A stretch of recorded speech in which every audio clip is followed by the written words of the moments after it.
friends planning an event. First, you have some time to look at questions 1 to 6.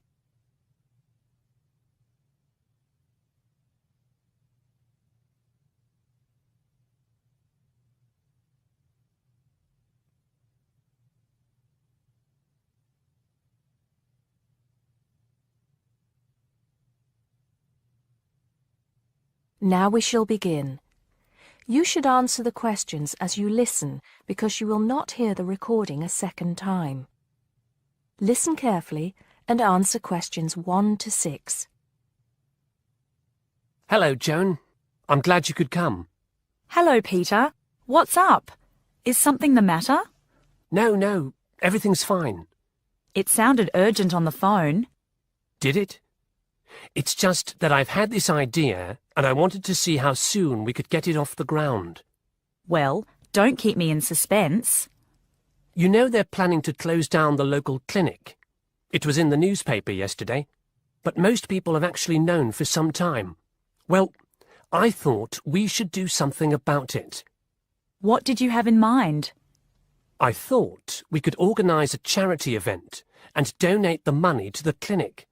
I know it doesn't sound like much, but it will show the local council how we feel and that we mean business.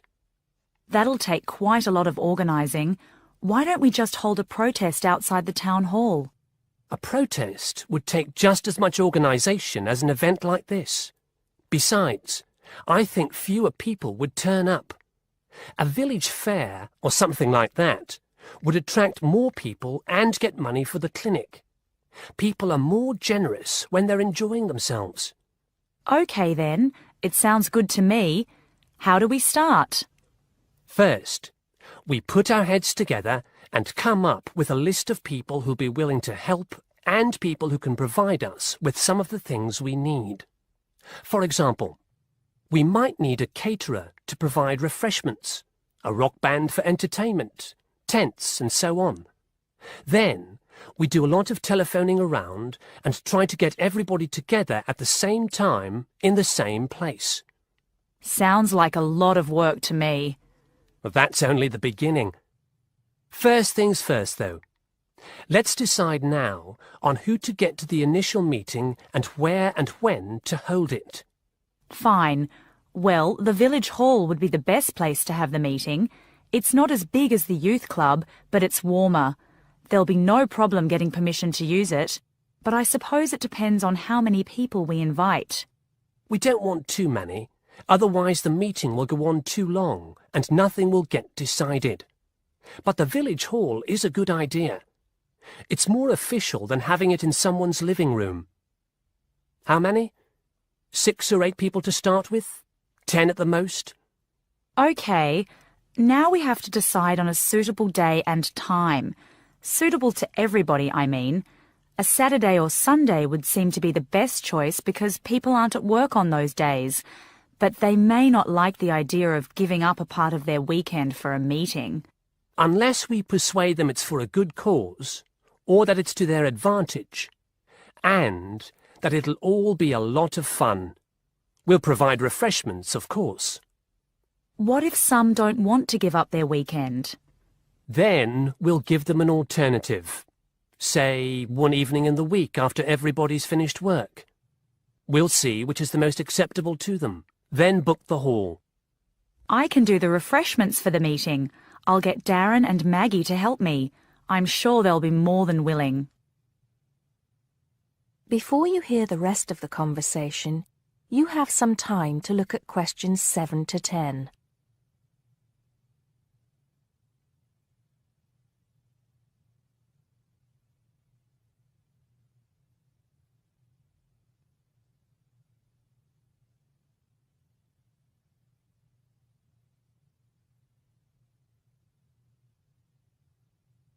Now listen and answer questions 7 to 10.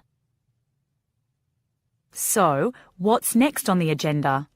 A list of who we want at the meeting. Yes, of course. Obviously, we want someone from the clinic. I think Dr. Perkins would be best.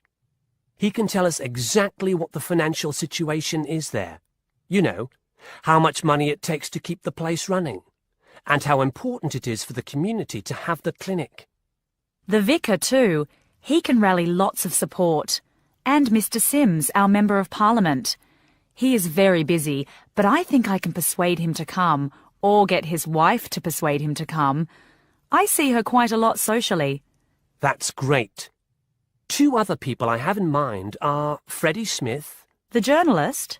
Yes. Well, he's the editor of the local paper now, and might be useful. He might let us advertise for free, and he'll know how to go about getting leaflets and posters printed. That's another thing.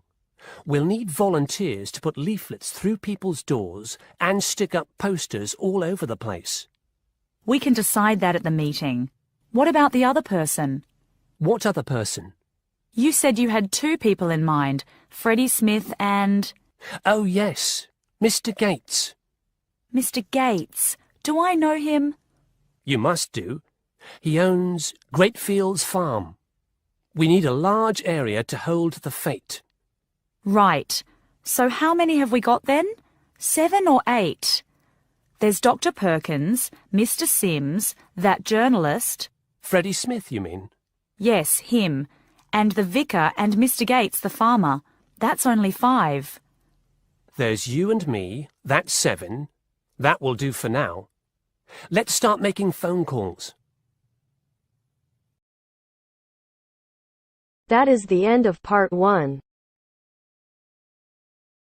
You now have half a minute to check your answers.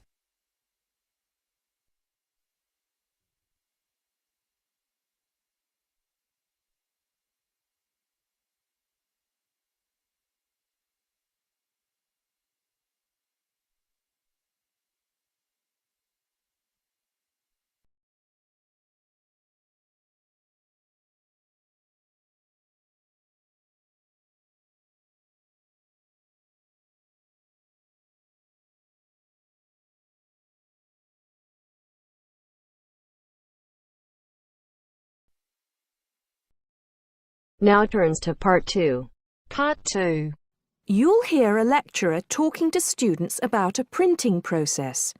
First, you have some time to look at questions 11 to 15.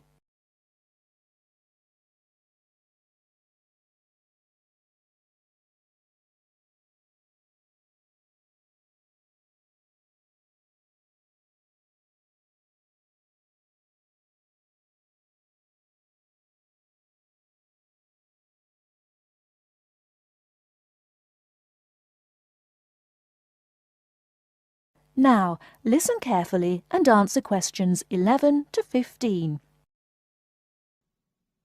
As I've made clear in earlier lectures, many different solutions have been proposed to the basic technological problem of getting meaningful marks onto paper.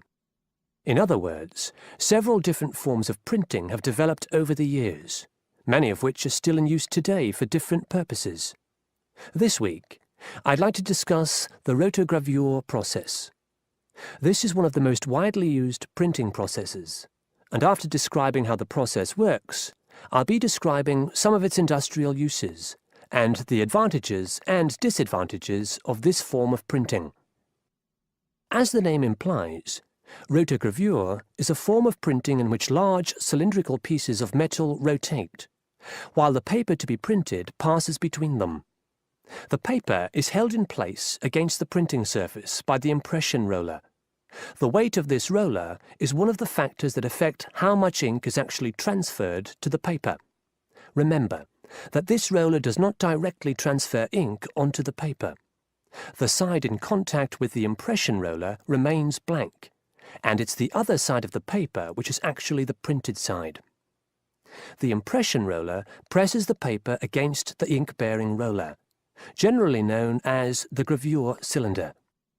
This roller is etched or engraved using either a laser or a diamond-tipped etching machine. This creates a large number of tiny holes in the surface of the roller which hold the ink. The depth and size of these holes determines how much ink is picked up from the ink fountain, which the whole printing assembly rests in. How much ink is picked up, in turn, determines the density of the image produced.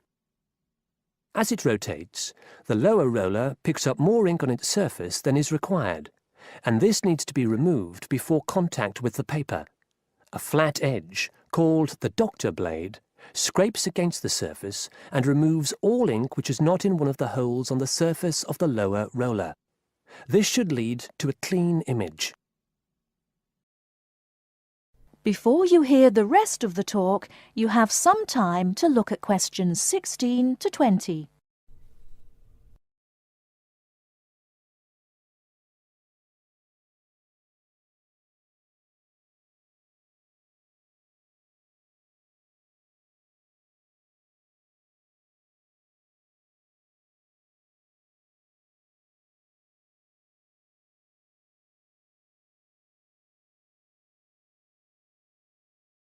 Now listen and answer questions 16 to 20.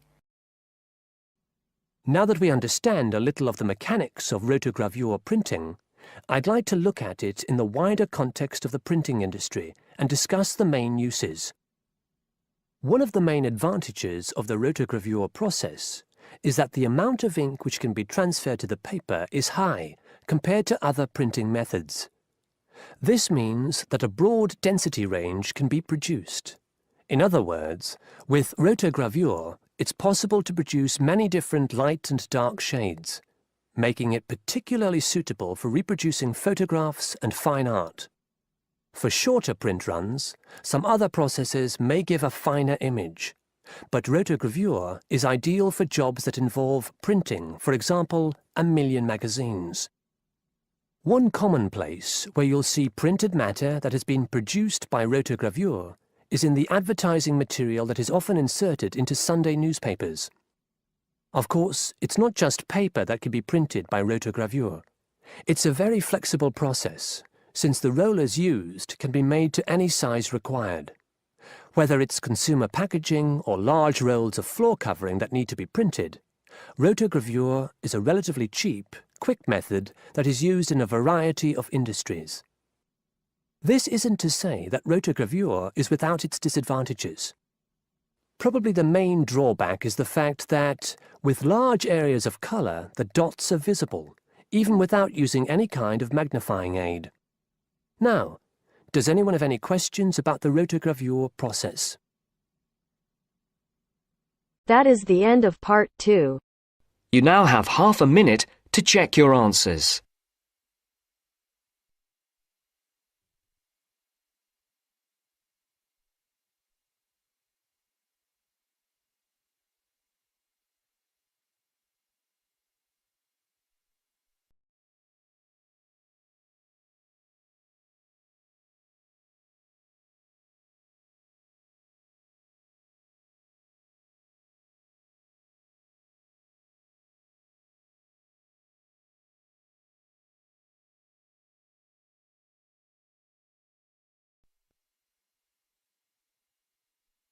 Now turns to part 3. Part 3. You'll hear a lecturer talking to students about America in the 1960s. You have some time to look at questions 21 to 26.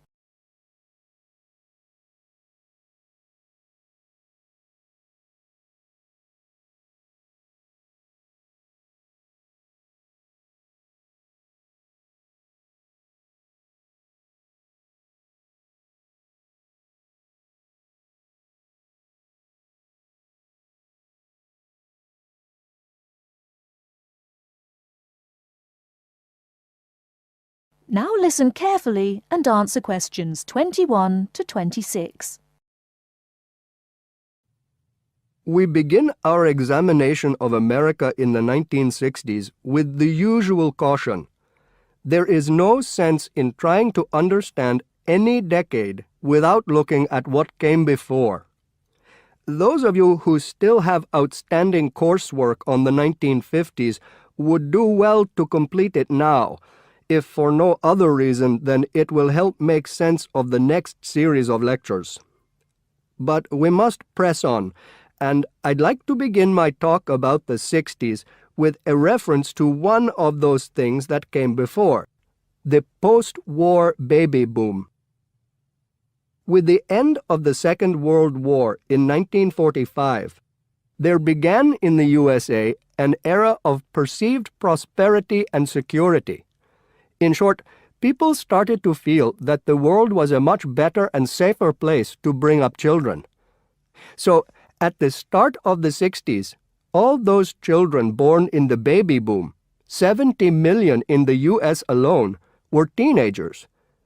As the 60s progressed, and as this large number of people approached adulthood, there was a noticeable shift in the balance of power, and young people began to have a voice in ways that were not considered possible in the more conservative atmosphere of the preceding decade. Things were moving forward at a rapid pace. The literature of the time brought out all the taboos. Everything was covered, such as race in, for example, the book To Kill a Mockingbird. The role of women changed, and equality for women, well, let's just say that once certain books were published, women were no longer going to be satisfied with their roles as devoted wives and mothers. Through literature alone, the whole fabric of society was challenged, and by the end of the 60s, things would never again be as they had pretty much been for the preceding 40 years. It was a decade of protest, civil rights protests, feminism, the rights of minorities, the Vietnam War. All these causes led to peaceful and not so peaceful protests on college campuses and elsewhere. People had been given freedom of speech and they were going to use it. The crime rate rose to 9 times what it was in the 50s, as respect for the old order faded away. But it was also a time of great development. In medicine, the 60s saw the first heart transplant. In technology and the space race, where we saw the first American in orbit and lasers being invented at the start of the decade, and the first man on the moon, and the first primitive internet at the end. Before you hear the rest of the talk, you have some time to look at questions 27 to 30.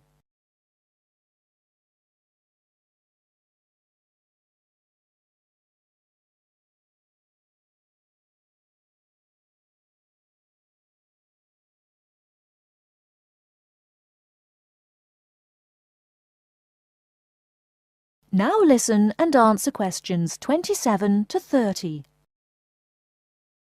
None of this, good or bad, might have happened if things in 1962 had gone slightly differently.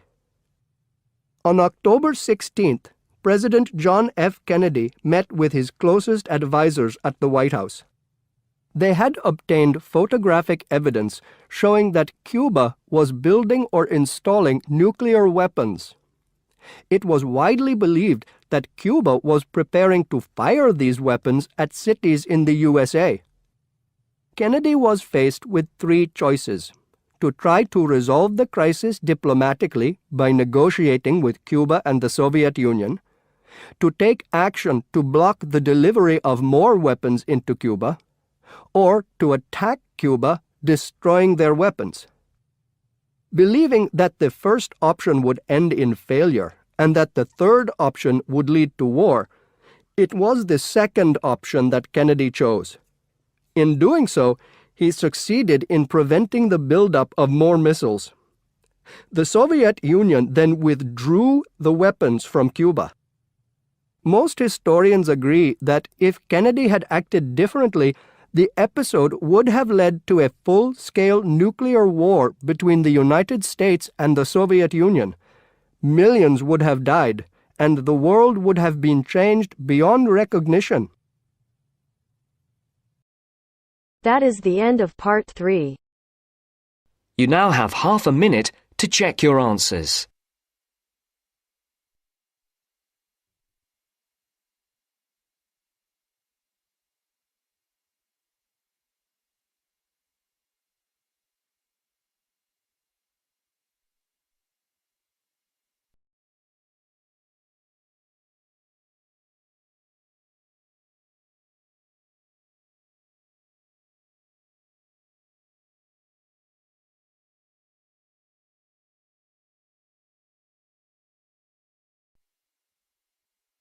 Now turns to Part 4. Part 4. First, you have some time to look at questions 31 to 40.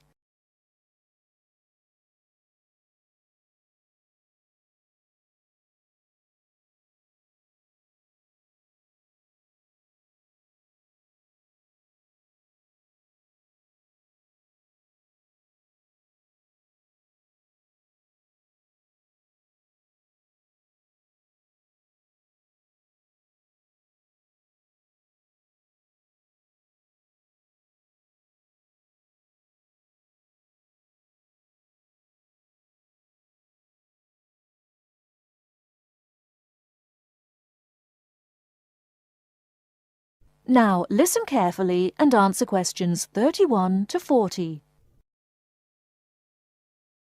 The word thesaurus comes from Greek and means treasure house. So, to tell us more about Roget's thesaurus is linguist Dr. Cindy Channer. Now then, Cindy, we know Roget classified the English language. Well, the 150th edition has just come out. It sold 32 million copies. Yes, that's right, 32 million. What is it? Roget's thesaurus. Now, Roget's thesaurus is a type of dictionary in which words with similar meanings are grouped together. The word thesaurus comes from Greek and means treasure house. So, to tell us more about Roget's thesaurus is linguist Dr. Cindy Channer. Now then, Cindy, we know Roget classified the English language, but what do we know about the man himself? Well, Mr. Roget, or to give him his full name, Peter Mark Roget, was a very interesting man indeed. He grew up in London, he was French, and he spent his early life in a French community there. He later travelled all the way from London to Edinburgh to study medicine at the university there, and graduated when he was 19 years old, and he later went on to become a founder of Manchester Medical School. So his life focused around his career as a doctor? Well, actually, no. Roget had a very wide range of interests indeed. In fact, he was a writer and wrote about many topics such as bees, the kaleidoscope, and even perception and feeling in animals. And he was an inventor too. In fact, in 1814, he invented an early version of the slide rule. The slide rule? Yes, the device that can calculate numbers. Then 10 years later, he developed a prototype for the cine camera, and he also got involved in a range of different projects.